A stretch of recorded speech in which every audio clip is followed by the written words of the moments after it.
ചാത്തന്നൂരിൽ കിണറുമുക്ക് ദേവി school road തകർച്ചയുടെ വക്കിൽ. Pipe പൊട്ടിയതാണ് road തകരാൻ കാരണമായത്.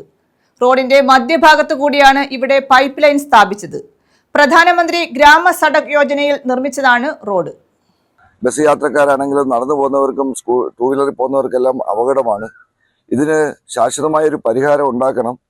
അതിനുവേണ്ടി വാട്ടർ അതോറിറ്റിയും ചാത്തന്നൂർ പഞ്ചായത്തും ചേർന്ന് ഇതിനൊരു നടപടി സ്വീകരിക്കണമെന്നാണ് എനിക്ക് പ്രത്യേകിച്ച് പറയാനുള്ളത്. ചാത്തന്നൂർ കിണറുമുക്ക് ദേവി സ്കൂൾ റോഡാണ് വാട്ടർ അതോറിറ്റിയുടെ അനാസ്ഥയെ തുടർന്ന് തകർച്ച നേരിടുന്നത്. കേന്ദ്ര സർക്കാർ ലക്ഷങ്ങൾ വിനിയോഗിച്ച് നിർമ്മിച്ച പാതയാണ് പൈപ്പ് പൊട്ടിയതിനെ തുടർന്ന് തകർന്നത്. ശാസ്ത്രീയമല്ലാത്ത അറ്റകുറ്റപ്പണികളാണ് നടക്കുന്നതെന്ന് നാട്ടുകാർ ചൂണ്ടിക്കാട്ടുന്നു.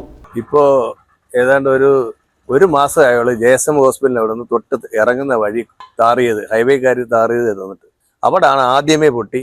ഏതാണ്ട് ഒരു 1.5-2 മീറ്റർ നീളത്തിൽ വലിയൊരു കുഴി കുഴിച്ച് നീളത്തിലും ആ താഴ്ചയിലും അവിടെ മൊത്തം അത് കുളവാക്കിയിട്ടിരിക്കുകയാണ്. അത് കഴിഞ്ഞ് തൊട്ട് മുമ്പിലോട്ട് മാറി അതേ നീളത്തിലും വീതിയിലുമായിട്ട് 2-3 കുഴി. അപ്പോൾ ഏകദേശം ഒരു 50-60 മീറ്ററിനകം വെച്ച് ഒരു 20ഓളം കുഴികൾ ഇതുവരെ ഈ പൈപ്പ് ലൈനിൻ്റെ ബന്ധപ്പെട്ട് അവിടെ എടുത്തിരിക്കുകയാണ്. ഇത് റോഡിൻ്റെ നടുക്കൂടാണ് ഈ പൈപ്പ് പോയേക്കുന്നത്. അത് കാരണം തൊട്ടടുത്താണ് ഈ വാട്ടർ ടാങ്കും. അതിൽ നിന്ന് ഇറങ്ങുന്ന വെള്ളം അത്ര ഫോഴ്സിൽ വന്ന ശേഷമാണ് ഈ പെട്ടെന്ന് ഈ റോഡ് പൊട്ടുന്നത്. ഇതിന് ശാശ്വത പരിഹാരം എന്ന നിലയിൽ ഒന്ന് ഈ പൈപ്പ് വീണ്ടും താഴത്തിൽ കുഴിക്കുകയോ അല്ലെങ്കിൽ റോഡിൻ്റെ സൈഡിലോട്ട് മാറ്റിയിടുകയോ ചെയ്തുകൊണ്ട് ഒരു പരിഹാരം ഇതിനുണ്ടാകാൻ വേണ്ടി പഞ്ചായത്തോ വാട്ടർ അതോറിറ്റിയോ അടിയന്തരമായിട്ട് ഇത് ഇടപെടണം. റോഡിന്റെ മധ്യഭാഗത്തു കൂടിയാണ് ഇവിടെ പൈപ്പ് ലൈൻ സ്ഥാപിച്ചിട്ടുള്ളത്. 1.52 കോടി രൂപ വിനിയോഗിച്ചാണ് റോഡ് നിർമ്മിച്ചത്. പരിപാലനത്തിനായി ലക്ഷങ്ങൾ പ്രത്യേകം അനുവദിക്കുകയും ചെയ്തിട്ടുണ്ട്. റോഡ് വെട്ടിപ്പൊളിച്ച ശേഷം പഴയതുപോലെ നന്നാക്കാൻ അധികൃതർ തയ്യാറാകുന്നുമില്ല. ഇതുമൂലം ഇവിടെ അപകടങ്ങളും പതിവാണ്. പ്രധാനമന്ത്രി സഡക് യോജനയിൽപ്പെടുത്തിയാണ് ഈ റോഡ് ടാർ ചെയ്തത്.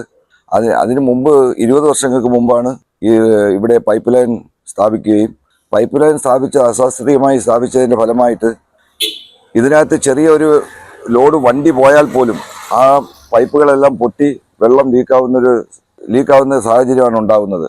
അപ്പോൾ അങ്ങനെ പൈപ്പ് പൊട്ടുമ്പോൾ വാട്ടർ അതോറിറ്റിയുടെ ആൾക്കാർ വരും, കുഴിച്ചതിന് ശേഷം 1.5 അടി താഴ്ചയിലാണ് ഈ പൈപ്പ് ഉപയോഗിക്കുന്നത്. ഈ പൈപ്പ് പൊട്ടുകയും ഇത് വാട്ടർ അതോറിറ്റിയുടെ ആൾക്കാർ വന്ന് ഇത് റിപ്പയർ ചെയ്യുകയും റീകോൺക്രീറ്റ് ചെയ്യാതെ അങ്ങനെ ഇട്ടിട്ട് പോവുകയും ചെയ്യുന്നു. ഇത് ഒരിടത്തല്ല, ഒരു 15-20 സ്ഥലങ്ങളിൽ ഇതേ സ്ഥലം ആവർത്തിക്കുകയാണ്. ഇദ്ദേഹം ഈ പണി കഴിഞ്ഞ് കഴിഞ്ഞാൽ തിരിച്ച് റീകോൺക്രീറ്റ് ചെയ്യണമെന്ന് ഒരുപാട് പ്രാവശ്യം ഞാൻ വാട്ടർ അതോറിറ്റിയിൽ അഭ്യർത്ഥിക്കുകയും എന്നിട്ട് യാതൊരു നടപടിയും സ്വീകരിക്കുന്നില്ല.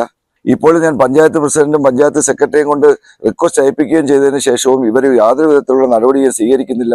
ഇത് കാരണം ഉണ്ടാകുന്ന വാഹനാപകടങ്ങൾ കൂടുതലായി ഉണ്ടായി വരികയാണ്.